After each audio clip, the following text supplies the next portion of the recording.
কিন্তু আমার কেন? আমি তো সম্পূর্ণ সুস্থ। তাছাড়া ভিন রাজ্যে জল হাওয়ায় আমি অসুস্থ হই না। বাবা রে, রাজগুরু ব্রহ্মানন্দ স্বামীর কথা ভুলে গেলে? উনি বলেছেন না তোমার মস্ত বড় ভাড়া আছে, তাই সব সময় সাবধানে থাকতে হবে। ঈশ্বর না করুন পথে যদি কোনো বিপদ আপদ হয়, প্রাথমিক চিকিৎসাটুকু করতে পারবো, তাই ঔষধি খল নুড়ি সব নিয়ে এসেছি। সত্যি অজানা, তুমি পরম বন্ধুর মতো আমার ভালো মন্দর কথা ভেবেছো। আমি চিরকাল তোমার কাছে কৃতজ্ঞ থাকবো। বন্ধু বলছো, আবার কৃতজ্ঞতার কথাও বলছো? বন্ধুত্বে কৃতজ্ঞতা হয় না বন্ধু। বেশ, আমার ভুল হয়ে গেছে, আর কখনো হবে না বন্ধু। আচ্ছা, আমি একটু এগিয়ে দেখি।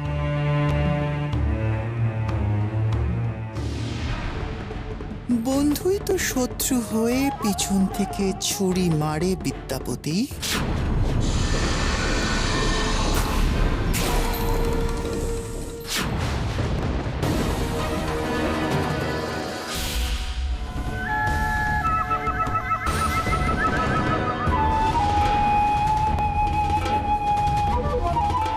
এই, তোমরা সব এগিয়ে যাও, সামনে গিয়ে শিবির ফেলো।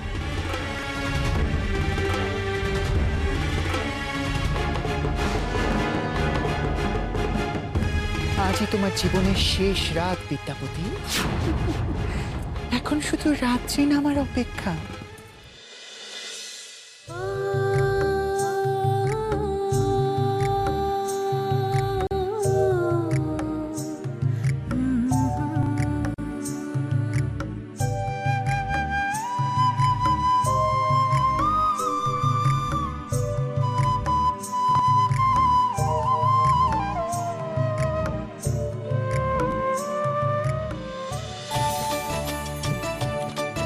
বরণডালায় সব সাজানো আছে তো ঠিক মতো শান্তা? হ্যাঁ, তাও একটু তুমি দেখে নাও না। বাবা হ্যাঁ, ওই কুকুটরাজের বউ শুনেছি ভীষণ দেমাক, তেমনি মেজাজ। সামান্য কারণেই নাকি আবার অনর্থ বাদিয়ে ছাড়ে। জানি না অমন তরচাল শাশুড়ির পাল্লায় পড়ে আমাদের মেয়েটা কেমন থাকবে।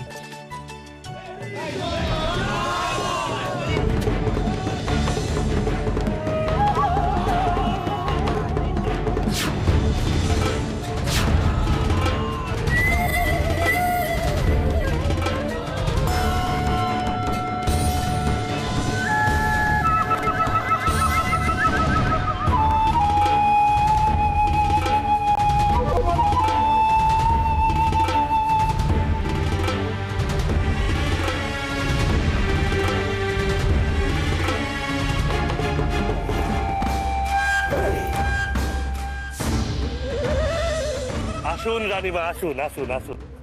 আপনি আসাতে আমাদের গ্রাম ধন্য হয়ে গেল।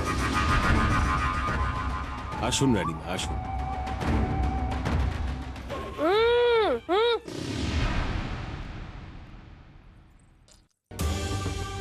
কোথায় থাকি আপদ?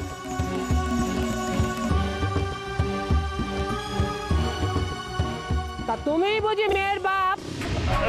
আগে না, উনি সবল রাজ বিশ্বা বসু। কই, আমাকে তো তুমি অভ্যর্থনা করে বরণ করলে না। আগে রানীমা, আমি তো আগেই আপনাকে স্বাগত জানালাম। এই মোহনা, রানীমাকে বরণ করো। বরণডালাটা কোথায় গেলি? কোথায় গেলি অনামুখর দল? দল আমাকে।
জ্বালানি আপদ মহারাজা কুকুরচন্দর গেলে কোথায়? একটা দরকারি কথা কইতে এসে কোথায় সাজিয়ে রইলে? কাছে এসো। এই তো আমি এখানে। চোখের মাথা তো খাইনি, দেখতেই পাচ্ছি তুমি এখানে। তুমি বোধহয় অন্ধ হয়ে গেছো, নাহলে এইরকম একটা ঘরে আমার ছেলের বিয়ে ঠিক করো। আমার বলে কত সাত ছিল, আমার 7 রাজার ধন এক মানিক ছেলে, তার উমা উমা উমা শোনো না, তোমার স্বাদ এখানেও পূর্ণ হবে। এটাও তো রাজবাড়ি, আমার রাজকন্যের মতো বউ আমি। মুখে মুখে কথা আমি সহ্য করতে পারি না। ধনুক দিয়ে পিটিয়ে না মুখ বন্ধ করে দেব। কত ছড়া তোকে আমি ছোট থেকে পই পই করে শিখিয়েছি, পই পই করে শিখিয়েছি।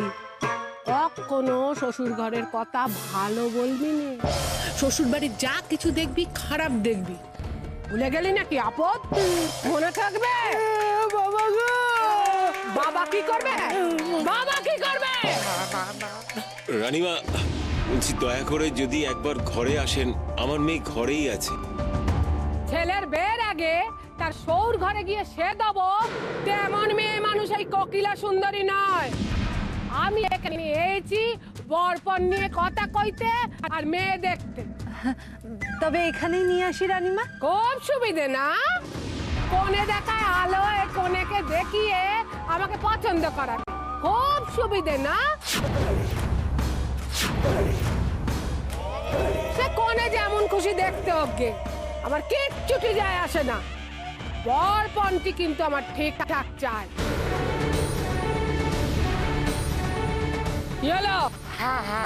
বলো বলো। আমি কি বলবো? বলি ঘর থেকে পাখি করানোর মতো শিখিয়ে এলুম যে বরপণের কথাটা, এবার সেগুলো উগরে দাও দেখি। হ্যাঁ মনে আছে মনে আছে, ওখান থেকে শুরু করলাম। বলছি কি বলছি, ওই যে ওই ধুতি চাদর মাদুর তোষক, ঘর বাড়ি রান্না বাটি মাদুর তোষক। মাদুর তোষক তো আগে বলে ফেলেছি না গো। কাকে বে করেছি আমি?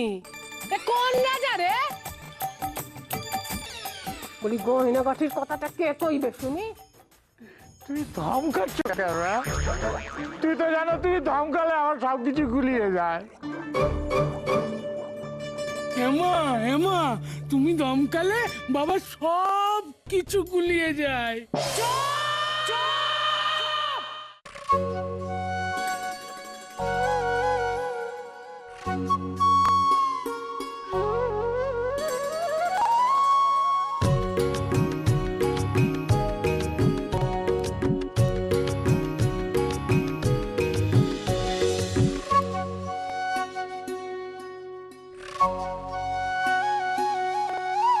মন ভ্রমরা ডাকছে শোনো, গুনগুনিয়ে প্রেমের গানে। মন ভ্রমরা ডাকছে শোনো, গুনগুনিয়ে প্রেমের গানে। আলো ভেবে ছুটছো কেন দূরালে আর আহ্বানে?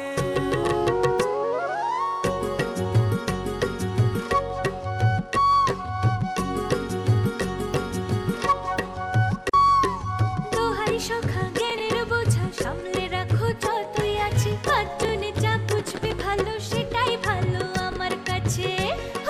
পাঁচজনে যা বুঝবে ভালো সেটাই ভালো আমার কাছে। এমন বোকা সখী আমার, ভাবতে আমার শরম লাগে। ফরম দেখে বাঁচি নে আর নিজের ভালো বোঝো আগে। ফরম দেখে বাঁচি নে আর নিজের ভালো বোঝো আগে।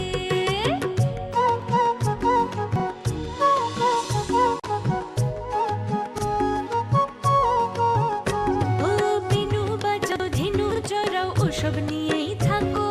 বেনু বাজাও ধেনু চড়াও ওসব নিয়েই থাকো। আমার উপর কইলে কথা রক্ষা পাবে না গো, রক্ষা পাবে না গো।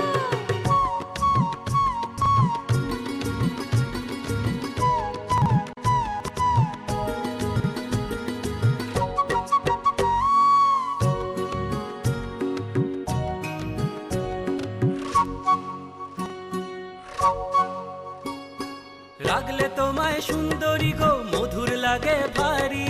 মন মনের কথা শোনো সখী, বলছি বারংবারই।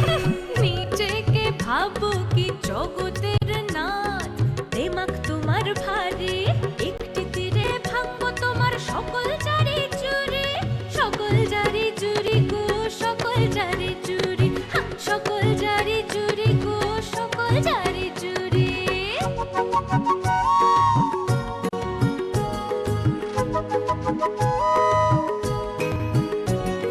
নয়ন মোহন পুরুষ সে যে ধর্মপথেই চলবে, সে যে তোমার জীবন সাথী সখার কথাই চলবে, নিজের দোষে পূর্বে কপাল জীবন ভর অস্বস্তি।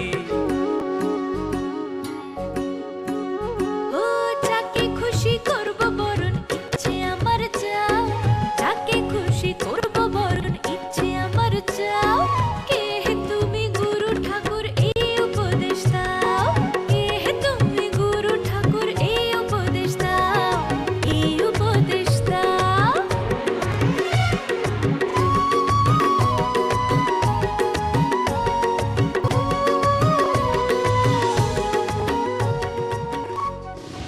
বাবা, ললিতার হবু শাশুড়ি কোকিলা সুন্দরী কি চিৎকার করে!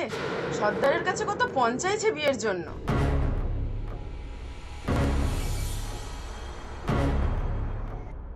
কি হলো, হঠাৎ উঠে দাঁড়ালে কেন? এরা বরপণ চাইতে এসছে। বাবা, আকাশ থেকে পড়লি যেন, কোনোদিন শুনিসনি বরপণ কথাটা বুঝি? শুনবো না কেন? কিন্তু আমার বিয়ের জন্য বাবাকে বরপণ দিতে হবে, এ কথা আমি কখনো ভাবিনি। বলবে নাই বা কেন? সে রাজা হোক বা প্রজা, মেয়ে পার করতে হলে বরপণ সবাইকেই দিতে হয়। পার করা মানে কি? হ্যাঁ, পার করা মানে কি? আমাকে কি বাবা ঘরে রাখতে পারছে না? যেরকম খুশি একটা বিয়ে দিয়ে দিলেই হলো। আরে না কারা, আমাকে কোনো কেনা বেচার জিনিস, আমাকে ওরা কেনা বেচার জিনিস মনে করে? যা আসবে টাকা দিয়ে আমাকে কিনে নিয়ে চলে যাবে? আরে মুন্ডুকের কি এমন যোগ্যতা আছে যাকে বরপণ দিতে হবে? তবু তো তাকেই বিয়ে করতে যাচ্ছিস, ছেড়ে দে না মন্ডুককে, তাহলে আমার পথ পরিষ্কার হয়। না না, এসব পণটার আবার কি? হ্যাঁ, বাবা কোনো পণ দেবে না, আমাকে এর একটা ভিত করতেই হবে, করতেই হবে আমাকে। ললিতা লক্ষ্মীমা, এরকম করিস না, এরকম করিস না। ও যেরকম কুকুররাজ ওরকম কোকিলা সুন্দরী, ওদের সাথে যুদ্ধে জেতার ক্ষমতা আমাদের নেই রে। তুই একটু শান্ত হটে, একটু শান্ত হ। তোর দল সবকটা যুদ্ধের আগেই তো হেরে বসে আছিস। একবার লাগুক না যুদ্ধ, দেখবো ওরা কি করে। আগের বার ছেলের নাক কেটেছি, এবার বাবার কান কেটে নেবো আমি। কথাটা কিন্তু ললিতা ঠিকই বলেছে রে তিনতিরি, অমন ঘরে ললিতার মতো মেয়ে কিছুতেই সুখী হতে পারবে না। দরকার নেই ওর মন্ডুকে বিয়ে করে। তুই থামবি গুঞ্জা? এই অলক্ষণে কথা বলা রোগটা তোর এখনো গেল না? না ও মা, আমি আবার কি বললাম? শুধু তো এটাই বললাম যে অমন ঘরে ললিতার মতো মেয়ে কিছুতেই সুখী হতে পারবে না। গুঞ্জা, তোর কি ব্যাপারটা বলতো? জবের থেকে শুনেছিস মন্ডুকের সাথে ললিতার বিয়ে, তুই কেমন যেন একটা হয়ে গেছিস। কেন করছিস রে? তুই কি চাস না ওদের বিয়ে হোক? ও মা, আমি চাইবো না কেন? আমার চাওয়া বা না চাওয়াতে কি বা এসে যায়? হোক না ওদের বিয়ে, তাতে আমার কি?